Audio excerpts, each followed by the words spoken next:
আয়নাঘরগুলো বন্ধ করে দেওয়া হয়েছে এবং সেই সাথে বের হয়ে আসছে ফ্যাসিস্ট হাসিনা সরকারের গুমের শিকার ভাই বোনদের কষ্ট ও যন্ত্রণা গাথা।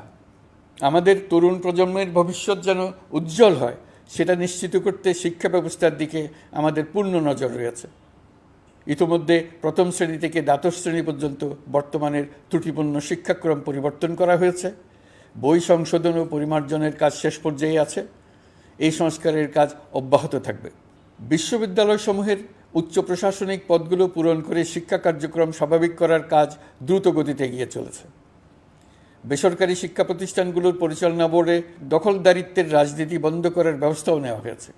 আপনারা নিশ্চয় লক্ষ্য করেছেন, আমাদের প্রথম মাসে দেশের প্রায় সকল বিশ্ববিদ্যালয়ের উপাচার্য এবং উপাচার্য মহোদয়গণ পদত্যাগ করেছেন।